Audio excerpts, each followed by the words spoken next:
Так бывает, я вновь проиграл сам себя, предавая.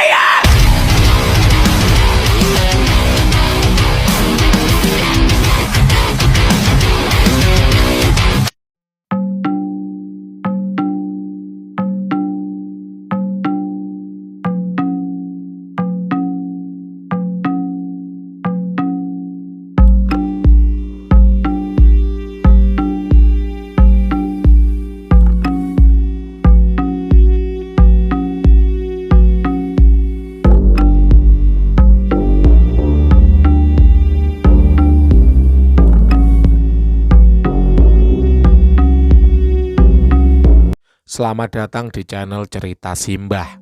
Piye kabare? Masih penasaran dengan kelanjutan cerita pesugihan yang ditulis dalam buku kisah Tanah Jawa dengan judul Bang Gaib yang ditulis oleh tim @kisah Tanah Jawa. Kita lanjut lur. Seperti kita pahami bahwa benda atau apapun itu sejatinya selalu memiliki residual energi yang dalam perjalanannya sudah merekam banyak kejadian di sekitar, terutama benda yang berasal dari tempat yang dikeramatkan. Dapat dipastikan bahwa benda itu memiliki energi metafisik sendiri yang menempelnya. Jika memang dalam kasus permohonan pesugihan tadi ada sebuah benda yang jatuh dan mesti dibawa pulang sebagai syarat kelanjutan, bayangkan saja energi dari banyaknya penghuni yang akan mengikuti. Jatuhnya salah satu bagian pohon randu putih dengan sendirinya dapat diartikan sebagai pulung atau wahyu dari para penunggu untuk melanjutkan perjanjian kelam ini. Layaknya tugas seorang juru kunci yang seharusnya memberitahu jika hal ini terjadi, akan ada pesan tambahan yang harus disampaikan kepada para pencari pesugihan. Kenapa tidak dari awal saja semua persyaratan itu dibeberkan? Kenapa harus menjadi serumit ini? Jelas berbeda jika dibandingkan dengan jenis pesugihan yang mengacu kepada satu sosok saja.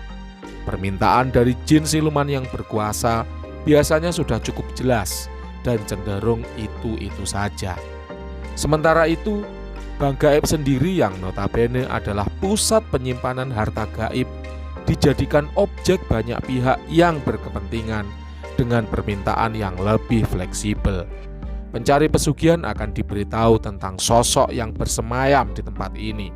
Tentunya dengan penjelasan visualisasi yang membuat siapapun yang mendengarnya akan bergidik ngeri. Jatuhnya salah satu bagian pohon adalah cara dari para penghuni untuk menciptakan koneksi lebih intens lagi dengan si pencari. Membawa salah satu bagian pohon sama artinya dengan membawa pasukan-pasukan tak kasat mata yang kelak akan menguji pencari pesugihan dengan segala macam ketakutan selama kurang lebih 35 hari. Lalu untuk memuluskan perjanjian, si pencari wajib menyediakan kamar khusus sebagai sarana ritual komunikasi dengan sosok penunggu paling masyhur dari pohon randu putih ini.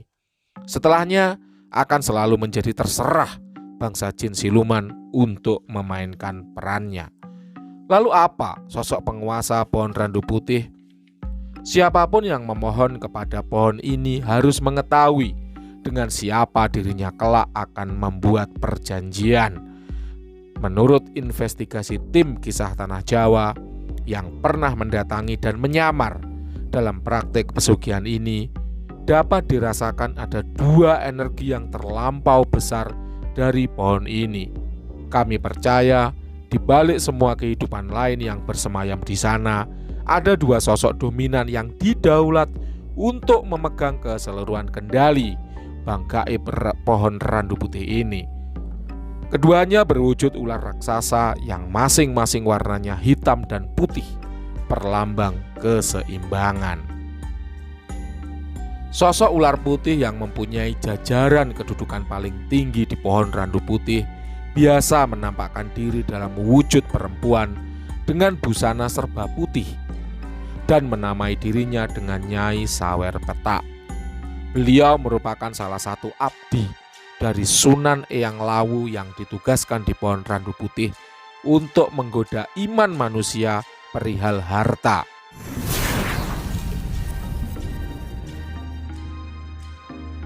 Filosofi warna putih sendiri tidak lain untuk menegaskan bahwa di persimpangan terkelam pun masih ada kesempatan sekali lagi untuk berbalik ke arah yang lebih baik. Berbeda filosofisnya dengan warna putih, keberadaan sosok ular hitam yang berada di pohon ini adalah untuk menegaskan betapa mengerikannya dunia hitam. Sosok ular hitam dengan nama Kiai Sawer Cemeng berada sedikit di bawah Nyai Sawer Petak dalam jajaran kekuasaan pohon randu putih. Ini kalau Nyai Sawer Petak itu eselon 2, itu kira-kira Kiai Sawer Cemeng ini eselon 3-nya gitu. Kira-kira kalau di dunia manusia itu semacam itu. Kita lanjut. Bagi siapapun yang sedari awal sudah gelap mata, dapat dipastikan sosok inilah yang akan muncul pertama kali tanpa perlu menunggu berubahnya suasana hati. Meski sosoknya diketahui cukup mengerikan, Kiai Sawer Cemeng juga kerap memilih untuk memvisualkan dirinya dengan wujud pria berbusana dominan hitam yang sering muncul saat perjanjian telah disepakati. Keduanya kami telisik, ada pada kisaran umur 2000 hingga 4000 tahun. Sekali lagi, usia ini menurut Simbah adalah relatif ya, karena memang tidak ada alat ukur pasti untuk mengetahui, mengukur, menghitung usia dari makhluk halus ya. Jadi ini adalah persepsi masing-masing dari praktisi yang menilai. Kalau usia jin penunggu pohon randu putih yang berkuasa saja berkisar di antara 2000 hingga 4000, maka tentu kodam-kodam hasil ritualan Simbah jelas lebih unggul karena berada di kisaran di atas 10.000. Kita lanjut. Dapat dikatakan keduanya memiliki rentang usia yang cukup tua dalam golongan jin dan kekuatannya tidak main-main. Ini Simbah sepakat ya bahwa kalau jin disebut dengan tua itu kisaran usianya itu 3000 tahun. Ketika mencapai 3000 tahun ke atas maka bisa disebut dengan tua. Dan ini nampaknya senada dengan yang ditulis oleh tim Kisah Tanah Jawa. Kita lanjut. Ditugaskan tidak selamanya diartikan memilih. Karena layaknya ciptaan Tuhan yang Maha Esa yang tidak pernah bisa memilih untuk terlahir dan seperti apa, kedua sosok ini telah mendiami pohon randu putih sejak lama dan menyaksikan banyak jiwa serakah yang tidak pernah mengenal kata sudah. When enough is not enough. Kita lanjut.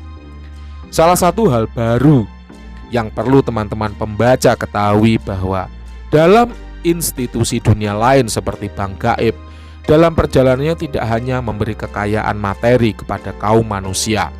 Keberadaan Bank Gaib juga dirasa perlu ada untuk mengatur semua kekayaan di dunia gaib untuk diputarkan kembali lewat praktik pesugihan yang tersebar. Semua perhitungan dibukukan dengan baik. Bahkan tidak jarang, sesekali dalam dunia mereka, para petinggi Bank Gaib juga perlu berkumpul untuk membahas neraca kekayaannya. Ini istimewa ya. Tidak hanya dunia manusia yang mengenal neraca rugi laba, tapi ternyata di dunia gaib pun ada neraca rugi laba ya. Kita lanjut. Bank Gaib pohon randu putih ini juga merupakan salah satu pionir yang memiliki pengaruh besar di antara bank gaib atau pesugihan lainnya. Kedua sosok yang menunggui yaitu Nyai Sawer Petak dan Kiai Sawer Cemeng juga mempunyai komando untuk mengambil kekayaan materi real dari bank-bank yang ada di dunia nyata. Mengingat umur keduanya yang cukup tua bukan masalah besar ketika nanti mesti dihadapkan dengan proteksi dari para batara karang yang dipelihara oleh pihak bank sebagai security atau protektor. Karena faktor inilah kemudian banyak anggapan tentang kekayaan yang dimiliki pohon randu putih tidak akan pernah ada habisnya. Kami sengaja baru beberkan sekarang bahwa praktik dalam bank gaib pohon randu putih ini adalah mustahil untuk dilakukan bagi orang yang hidupnya sendirian. Jadi bagi siapapun yang sebelumnya merasa tertarik dan menyanggupi, tetapi hidupnya sendiri, harap kubur dalam-dalam keinginan kalian. Bangsa jin siluman tidak sebodoh itu dalam melakukan perjanjian. Segala sesuatu yang berawal dari keserakahan pasti akan dihabisi dengan keserakahan pula. Hampir setengah dari buku ini telah kami bredel sedikit teori dari Bang Gaib pohon randu putih. Kami percaya dalam segala bentuk kasus metafisika tidak akan pernah ada pembelajaran terbaik selain dari mereka yang pernah mengalaminya secara langsung. Jadi bukan hanya sekedar katanya-katanya, melainkan harus mengalaminya sendiri secara langsung. Ada yang bilang bahwa sebuah kontrak pesugihan tidak pernah bisa diputus. Benarkah memang begitu adanya? Satu alkisah kehidupan yang cukup menarik kami dapatkan. Jika biasanya kami mendapati sumber cerita dari mereka yang hidup di alam lain, di buku ini justru semua bermula dari seorang yang mau membuka tabir aib kehidupan. Seseorang yang sekarang tinggal menyendiri di kejauhan dan masih berharap perjanjian pesugihan menjauh dari kehidupannya. Kembali lagi ke masa krisis moneter pernah memporak-porandakan perekonomian negara ini. Keluarga saya, sebut saja Andi, juga tidak luput dari imbas kekacauan masa itu. Belum lagi kebiasaan bapak yang waktu itu doyan berjudi untuk mendapatkan uang dengan mudah, terbukti malah menambah beban pikiran keseharian ibu dan kedua adik saya. Pada saat keluarga lain sibuk membangun dan bangkit lagi, bapak juga turut mencoba lagi dengan cara yang tidak kunjung membawa terang. Saya masih ingat benar bagaimana bapak lupa diri semasa itu. Obrolan setiap harinya selalu melulu soal mimpi yang katanya bakal mendatangkan rezeki dalam memberikan gambaran prediksi judi. Lalu siapa yang percaya? Tentu saja bapak dan teman-teman sekumpulannya. Bapak yang jarang pulang, ia yang sering kedapatan tidur di kuburan yang katanya mampu memberi wangsit. Pada saat umur saya sudah belasan tahun waktu itu, saya sanggup memahami bagaimana tetangga dan orang lain membicarakan bapak. Nganggo demit wae mbok nebi apa-apa. Lah keluargamu iku lho arep mbok pakani apa? Begitu sekiranya perdebatan yang sering terdengar antara bapak dan ibu. Saking kesalnya mungkin ibu sudah tidak bisa lagi menyembunyikannya dari anak-anaknya. Dan jawaban bapak selalu saja mengucap sabar. Di media tahun itu, bagi siapapun yang suka dengan hal supranatural, pasti akrab dengan beberapa bacaan yang terangkum rapih dalam bentuk majalah. Sekilas kalau saya ingat, sebagian berisi informasi berita, sebagiannya lagi tentunya berisi dengan iklan-iklan yang menjanjikan kekayaan dari alam lain yang selalu menggaransi keamanan. Tidak perlu ditanya, sudah pasti bapak saya mengoleksi barang tersebut lebih dari satu. Segala sesuatu yang ditulis itu sekiranya telah mengambil alih akal sehat bapak kala itu. Awalnya saya juga kurang begitu paham apakah bapak menanggapi serius salah satu iklan yang tertera di majalah itu. Namun mengingat tidak adanya sesuatu yang bisa dianggap sebagai kemajuan, saya yakin saat itu bapak belum sampai ke arah situ. Misalnya saja bapak melakukannya, ya berarti bapak memang sedang tertipu janji-janji palsu. Sempat beberapa kali tudung saji makanan di rumah pernah tidak terisi karena beliau terus-terusan ditipu. Jika ditanya sejak kapan, mungkin sudah cukup lama bapak terjebak di jalan keluar yang katanya dapat digantungkan dengan kaum hantu. Sementara kami sekeluarga hanya terus meratapi kapan bapak akan kembali berjuang seperti saat ekonomi belum terpuruk. Ada kalanya kami sekeluarga merasa lega ketika bapak kembali mengucap optimis semua ini akan segera berakhir dalam sekejap. Kembali mendapatkan pekerjaan adalah berita yang kami sekeluarga harap. Tapi lagi-lagi selalu kembali ke penjelasan jalan keluar yang penuh ambigu. Entah pengaruh dari mana yang masuk ke telinga bapak, tapi pembicaraan soal pinjaman-pinjaman atau semacam itu sempat menjadi perdebatan. Tanpa ibu menjelaskan atau bahkan sebelum anak-anaknya mampu untuk paham, tidak ada apapun yang tersisa dari kekayaan keluarga kami saat itu. Andai kata ada pun, saya sendiri cukup mengerti akan ketidakyakinan ibu dengan akal sehat bapak yang selalu mengarah ke arah yang lebih pintas. Sekarang mana ada seorang pun yang di masa krisis moneter mau memberikan pinjaman semudah itu. Apalagi melihat kondisi keluarga kami. Mengemis sampai habis sisa tangis pun sepertinya mustahil terkabul. Satu pembicaraan yang masih saya ingat dari masa-masa itu hanyalah, "Dudu karo wong bu, tapi karo wit sekti." Saya baru sadar setelah dewasa. Setertekannya seseorang, mungkin mereka tidak akan pernah ada yang mengucap sebuah jalan keluar seperti bapak. Dapat dibayangkan, di mana akal sehat bapak yang mungkin juga sudah turut mati saat badai ekonomi menghantamnya sampai tidak tersisa. Kami sekeluarga dapat dipastikan sudah mati rasa dengan yang dinamakan malu.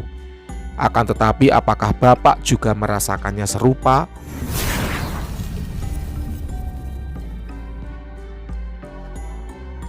Saat keluarga kami menginginkan sebuah kemajuan, yang bapak ributkan melulu tentang pencarian modal untuk laku pesugihan.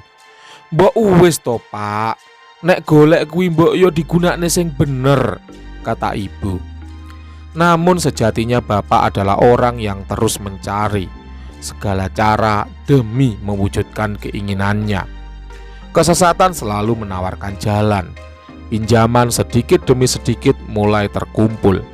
Datangnya tentu tidak akan jauh-jauh dari teman-teman sekumpulan bapak.